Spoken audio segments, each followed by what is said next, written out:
Hello, well I'm going to talk to you now about doing literature searches. I'll also do something face-to-face with you about this online and actually take you through some of the systems and how they work. So literature search is pretty important. You've got to do this for your dissertation because you need to do a literature review, but you also have to do this for most other assignments, so you might pick up tips for those here too. So first thing I would suggest is you actually get to know the library and the study support tab on Brightspace. So if you go onto the library tab, there's a couple of useful things there. The first of those is My Search. Now My Search will enable you to do an advanced search, which I'll talk you through in a moment, to enable you to search for things like journal articles. It's really, really good, really well helpful, and you can limit it in all sorts of different ways and build searches about a number of different things at the same time. There's also a click to chat button on the library tab, and this gives you access to the librarians, and this is how they would like you to contact them. So if you're trying to find something and something's not working, say like you can't log in for some reason to access some material, click on this chat button on the library tab and you'll be able to talk to a librarian and they get back to you, pretty much straight away. Then there's a study skills tab on Brightspace. Now the things I'd like you to look at there's a good section on reading and writing, really helpful for writing a literature review, has some other materials on writing literature reviews. So if you found what I've talked about quite difficult, maybe go and have a look there. There's also a tab on referencing and plagiarism, and that's where you'll find the Harvard Referencing Guide, which is how we want you to reference your dissertations.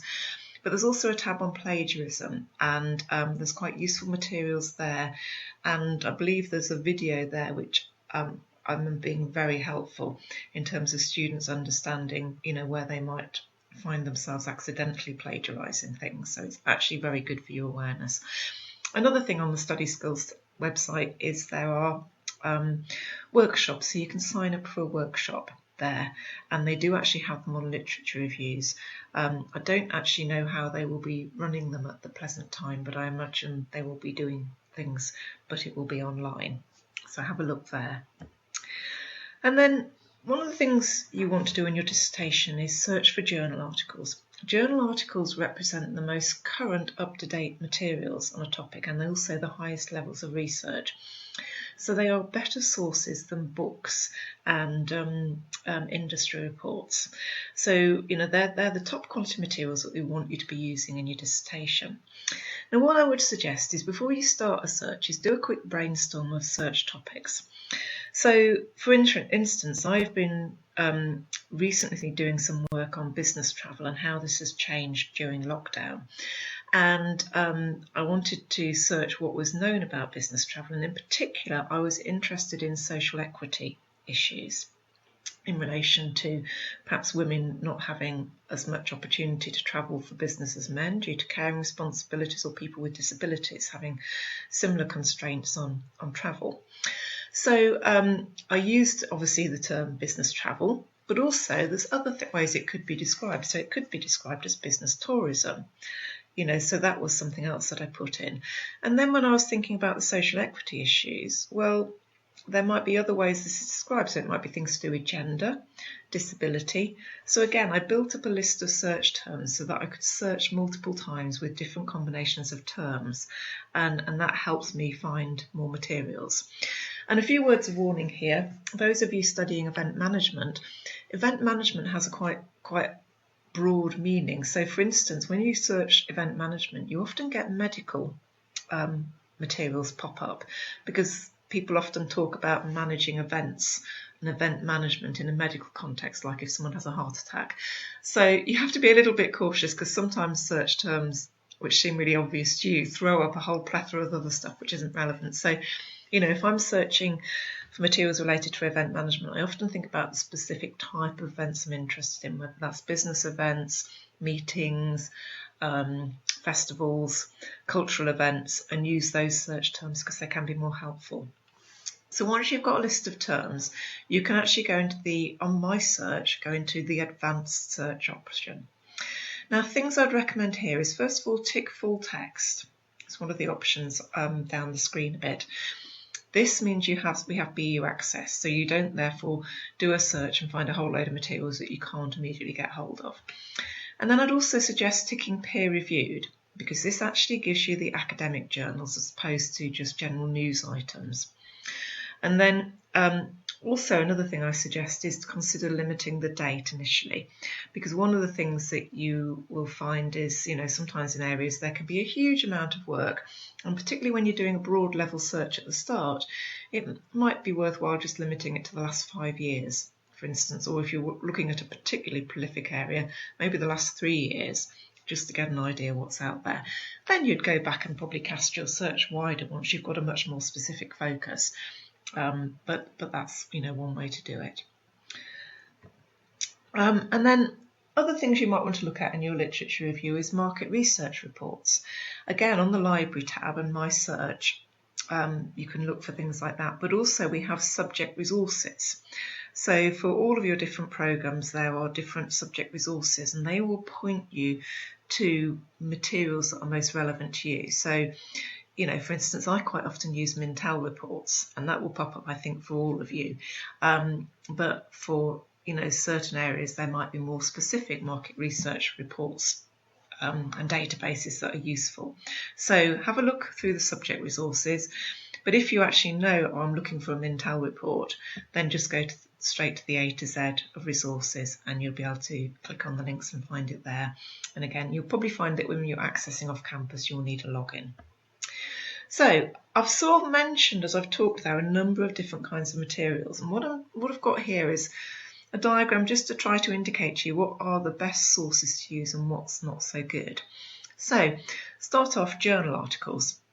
These are top quality. They are published quite quickly after the research is done, so there's a relatively short time lag, and they are, more the sort of state-of-the-art research. But then you have other things in that next level down: research reports, books and book chapters, industry reports. These can also be really good. And some research reports and industry reports are as good as the journal articles because they are often early. Research reports particularly can be earlier editions that then go on to become journal articles. And also, it depends on different universities and organisations' publishing policies, but there's a lot of good material there. And books and book chapters are obviously good, can become dated quite quickly, and books can be more of opinion pieces than the same sort of rigorous academic work that you get in journal articles, because they're not peer reviewed in the same way. So they're the kind of next tier down. Then there's other things. Well, I've put newspaper articles, but news articles generally, because you might have trade journals, trade magazines that are interested to your area. These can be really useful for finding context for your topic area, but they're not the strongest sources. They're usually opinion pieces. And then at the bottom there, you've got miscellaneous websites, which usually aren't useful at all, but occasionally are. So if you just kind of Google materials, that's generally what you get, which is why we tell you not to Google things, because basically you get a lot of rubbish as well as the odd bit of good material, but a lot of it is rubbish.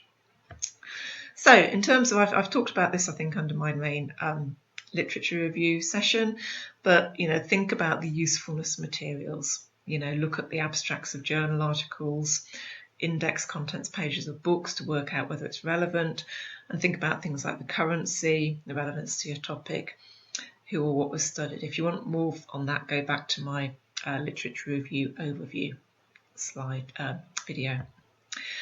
Accessing resources of content off campus, you will generally require a login. And it can vary at which point you log in. And also I sometimes find that once I'm logged into a system and using it, it will stay logged in. So if I find other materials, I'll still be logged in. Particularly for some journal articles, you sometimes have to do an extra login. And what you need to look for there is the institutional login. And you log in as Bournemouth University and as a student. And it's sometimes called Shibboleth. So you just use your normal student login to get in there. or going back to that, if you have any problems there, this is where you want to go on the library chat and talk to a librarian about that. Some useful tips, if you can, and obviously I know that not all of you are present in Bournemouth, but if you are here and you can book a place in the library, it can be quite useful to use My Search on Campus, because you don't need to log on when you want to download articles. So you could actually go and do that work in the library, download articles and save them that you're interested in, and actually it saves you having to keep logging on. But, you know, to be honest, a lot of journals have become open access during the current pandemic, so you may find that that's much less of an issue than normal. Avoid Googling. You will just get the random websites. You will be just wasting your time. Don't do that. But, and here where some of you will probably know, that Google have an academic version called Google Scholar. If you don't know this, you can just Google it to find it, but Google Scholar is very useful. It also has advanced search options where you can combine a number of search terms. The disadvantage of Google Scholar in comparison to My Search is it will throw up everything, whether Bournemouth University has got access to it or not. And that can be, you know, a bit annoying, particularly in the early stages when you want to just sort of see what's out there. Another tip is to look at the reference list of recent articles for other good sources. Now, hopefully that will get you going. I will actually do a session online face-to-face, so to speak, and show you some of these things a bit more hands-on.